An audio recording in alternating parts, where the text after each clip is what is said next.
In the 1950s, nearly 4 million babies were born in America, and most of us were in bed by 7 sharp. My own mother put 4 of us down without a fight, and what surprised me was how fast it worked. Number 11 on this list is the one I still use on my grandbabies. Number 7 was her stormy night secret. Number 2 on this list will make you wish someone told you sooner. I share these so you can have quiet evenings again. So hit subscribe and pull up a chair, because here are the hidden bedtime tricks. Every 1950s mom knew that worked in minutes. Number 14, the 7 o'clock bell. The whole house ran on it, and once that hour came, the day was simply over for us children. My mother did not negotiate bedtime because she had decided it long before supper was cleared. Remember that hook I started with? All those babies in bed by 7 sharp. That was no accident. Mothers in my day kept the clock on the mantel where everyone could see it, and when the little hand touched 7, pajamas went on. There was no debate about 5 more minutes, no bargaining, no last drink of water dragged out for half an hour. The bedtime was a fact of the house, the same as the front door being locked at night. What made it work in minutes was that we never expected anything else. A child who knows the answer is always going to be the same answer stops asking the question. You set the hour, you keep it every single night, and the fighting falls away on its own. Try it for 1 week and watch how fast the resistance melts. Number 13, the warm bath that drained the wildness right out of them. There is a reason mothers in the 1950s ran the tub at the same hour every evening, and it was not only about clean ears. A warm soak does something to a worked-up child. The body cools down afterward, and that drop is what tells a little one it is time to sleep. We did not have the science words for it back then, but every mother knew it in her bones. My own mother would fill the tub while supper settled, not too hot, just warm enough to fog the window a little. She kept the same soap, the same washcloth, the same order every night. Hair first, then the back of the neck, then the feet last so they came out warm. And there was always a towel waiting, warmed over the back of a kitchen chair near the stove, so a child never stepped out of the warm water into a cold draft and woke right back up. The flannel pajamas were laid out on the bed before the water ever ran, buttoned up while the skin was still pink and damp. On a busy weeknight, it was a quick wash. On a Saturday, it was a longer soak, but the hour never moved. The pediatric folks of the day, the same ones reading their brand new Dr. Spock book from 1946, were already telling mothers a calm bath was worth more than any scolding. And the trick was the timing. A bath 30 minutes before the pillow, never right at lights out, because the body needs that little while to settle. By the time the towel came off, the fight was already gone out of them. Do the bath, then the cool down, and a tired child practically puts itself to bed. Number 12, the same 3 words spoken at the same moment every single night. Children love a thing they can count on, and bedtime was built on a phrase that never changed. In our house it was simply, "Time for bed now," said soft but final, and we knew the night had begun. There was power in the sameness. A modern parent might think variety keeps things interesting, but a tired child does not want interesting. A tired child wants familiar. The exact words mattered less than the fact that they never moved. My mother said hers at the foot of the stairs, hand on the banister, the hall light already dimmed behind her. The signal did half the work before we ever reached the bedroom. Sleep researchers today call this a cue, but the mothers of my childhood just called it the way things were done. The body learns to answer a signal it hears every night, the same way it learns to feel hungry at noon. My grandmother had used the very same 3 words on my mother, And you could walk down any street in town and hear some version of it drifting out of a screen door right around 7. A whole neighborhood of children heard their own signal and turned for home and bed at nearly the same moment. Pick your words, say them at the same spot, the same hour, and never change them, and your child will start getting sleepy the moment they hear it. Number 11, the snug tuck that I still use on my own grandbabies to this very day. This is the one I promised you, and it is the gentlest little trick in the whole list. My mother had a way of folding the blanket tight around a child, firm across the shoulders and snug down the sides, so a wiggly body felt held instead of loose. A child wound up and squirming will calm right down when the covers hold them like that. We always slept under a good heavy quilt back then, the kind that pressed down with a real weight, and that weight was half the magic. The bed felt safe, the way being wrapped in a mother's arms feels safe. I do the exact same thing now when my grandchildren come to stay. I tuck the blanket along both sides, give it one firm smooth down the middle, and kiss the forehead last. 9 times out of 10 the eyes are heavy before I reach the door. There is nothing to buy and nothing to learn. You simply fold the covers tight, press them gentle along the body, and let that snug feeling do what soft words cannot. A held child is a calm child, and a calm child sleeps. Number 10, the bedtime story.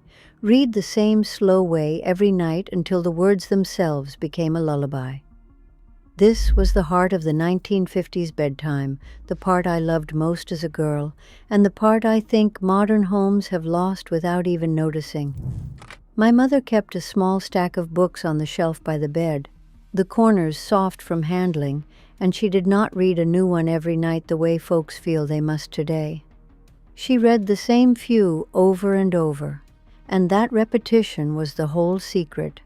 A child who knows the next line is a child whose mind is already settling because there are no surprises left to keep them awake. She read slow, slower than felt natural, her voice dropping lower with each page the way a kettle goes quiet as it comes off the boil. By the 3rd page, our eyes were already losing the fight.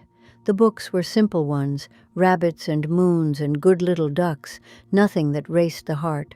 And here is the part that surprised me when I grew up and learned it. The reading was never really about the story at all. It was about her voice, steady and low and close, telling a child the day was over and all was well. The evening radio adventure shows had gone quiet by then, the house lights were down, and her voice was the last thing in the world. That is a thing no screen can give a child, that low, close human voice in the dark, saying you are safe and I am here. We did not call it a sleep routine. We called it mother reading, but it worked because it was the same every night, slow and warm and certain. Keep a small stack of the same few books, read them slow, drop your voice low, and watch a wound-up child go soft inside 10 minutes. Number 9, dimming the whole house a full hour before bed. Mothers in my day did something modern homes forgot the day the bright overhead bulb took over. As the evening wore on, the lamps came down low. We did not flood the rooms with light right up until bedtime and then snap it all off at once, expecting a child to drop straight into sleep. The house got dimmer and quieter by stages, the way the day itself fades. My mother would switch off the kitchen light, leave only a soft lamp burning in the front room, and the dimness was a message we read without words. The body answers light. A room kept bright tells a child it is still daytime, no matter what the clock says. Pull the light down low for the last hour, and the body starts making ready for sleep all on its own. We had no fancy reason for it, only that bright rooms felt wrong at night, and Mother trusted that feeling. The lamps we used were soft yellow bulbs, nothing like the hard white light that floods a kitchen today. and a single shade burning in the corner was enough to see by. When the overhead went dark, the whole mood of the house changed, and even a wound-up child felt the day folding itself up for the night. The radio came down to a murmur. Voices in the house went soft, and the whole evening sloped gently toward bed. Start dimming an hour out, lamps not overheads, and your child will be halfway asleep before they ever reach the pillow. Number 8. The warm bottle slipped under the covers before a single child climbed in. On cold nights, this little trick worked faster than any amount of coaxing. Before central heat warmed every corner of the house, mothers had a way of beating the chill of a cold bed. My mother would fill a rubber hot water bottle, wrap it in a bit of flannel so it would not scald, and tuck it down at the foot of the bed a few minutes early. By the time we crawled under the quilt, the sheets were warm and waiting. A child does not lie still and drift off in a cold bed. They fuss, they curl up tight, they call out for one more blanket. But slide into a bed already warm, and the body relaxes the very instant it touches the sheets. That warmth pulls a little one toward sleep, the way the smell of supper pulls you to the table. She always set the bottle at the feet, never up by the chest, because warm feet are what tell the body it is safe to let go. We did not understand the why of it then, only that a warm bed made for a quiet child. Warm the bed before they get in, set the heat at the feet, and a child settles in half the time it used to take. Number 7, the little light my mother left burning on stormy nights, and this was her stormy night secret I hinted at earlier. When the thunder rolled in and the windows rattled, a child does not need a lecture about how lightning cannot reach them in bed. A child needs to see. My mother kept a small night light glowing low in the hall, the kind that came right into homes after the war, when every new house had a socket to spare, and on wild nights she left the door cracked just enough for that soft glow to reach the bed. Before electric lights were common, mothers did the very same thing with a wick kept burning dim in a dish of oil, low enough to last till morning. The point was never the brightness. The point was that a frightened child could open their eyes in the dark, see that gentle light, and know the world had not gone away. She would not sit up half the night holding a scared little one.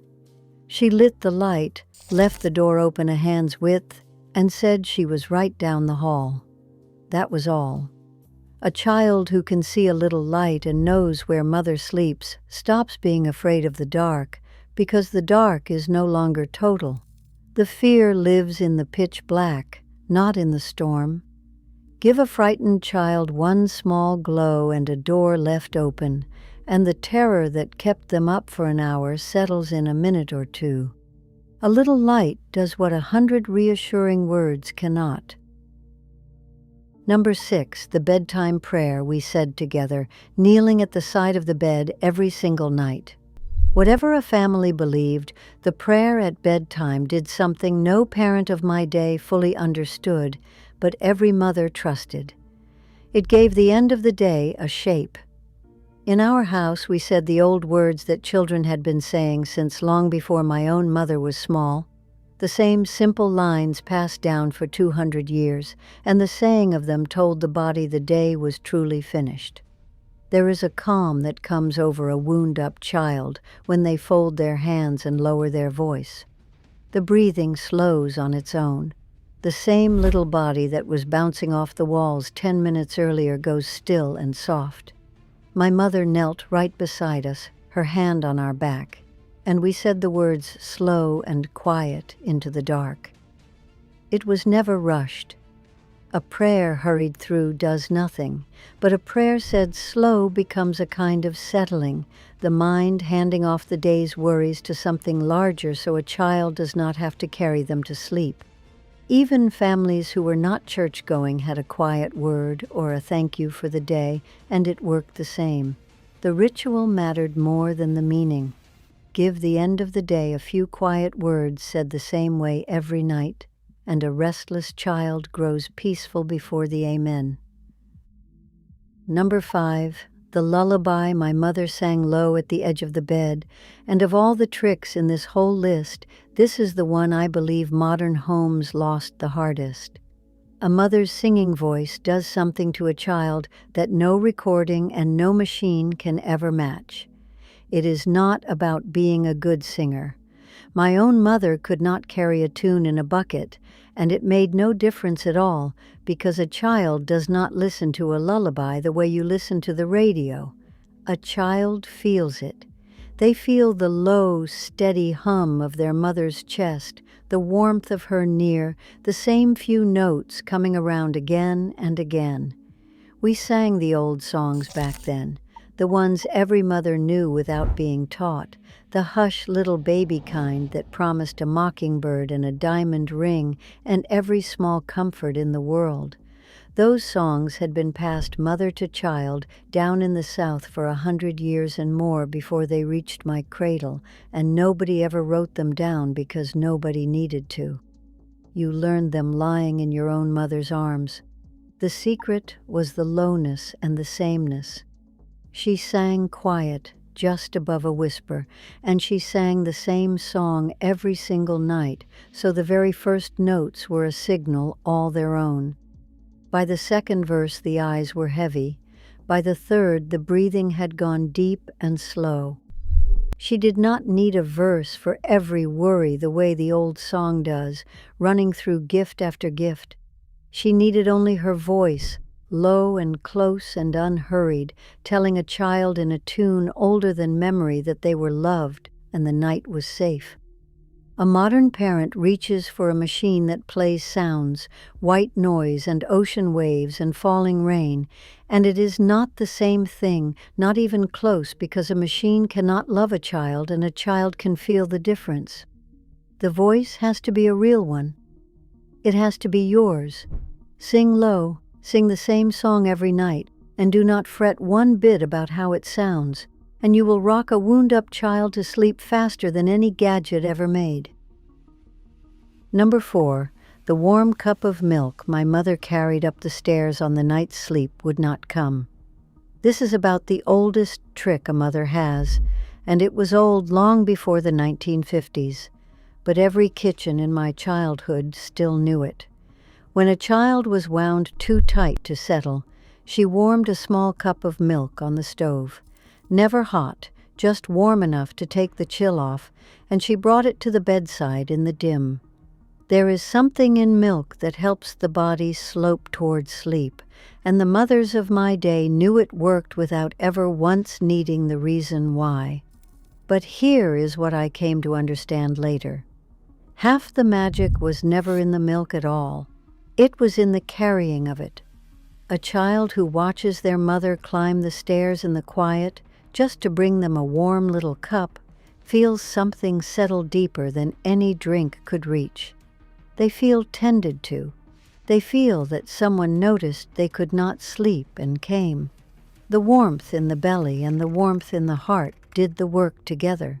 She would sit on the edge of the bed while we drank it slow in the dark, not talking much, just there. And by the time the cup was empty, the eyes had given up the fight. Warm a small cup, carry it up yourself, and sit a moment while they drink, and a restless child grows heavy long before the milk is gone. Number 3, the slow, steady hand my mother rubbed across our backs until we drifted off. When all else failed and a child still lay there fighting sleep, this was the one that never let her down. She would sit on the edge of the bed in the dark and lay her warm hand flat between the shoulder blades, and she would rub slow circles round and round, never fast, never stopping. There is no child alive who can stay awake long under a mother's steady hand. The touch tells the body it is safe to let go, the same as being held does, and the slow rhythm of it pulls the breathing down to match. My mother did it without a word. No talking, no shushing, just that warm hand moving slow and even in the quiet. The rhythm was everything. A hand that stops and starts keeps a child waiting and alert, but a hand that never breaks its slow pace lulls them down by inches. She would feel the little body grow heavier under her palm, the wiggling slow and then stop, the breathing deepen and even out, and only then would she ease her hand away and slip from the room. It cost her nothing but a few quiet minutes, and it worked on the wildest, most stubborn nights. Sit close, lay a warm hand flat, rub slow and steady, and do not stop, and the most wound-up child in the house goes soft and sleeping under your hand. Number 2, the open door and the promise to check. The one that will make you wish someone had told you sooner, because it is so simple and it changes everything.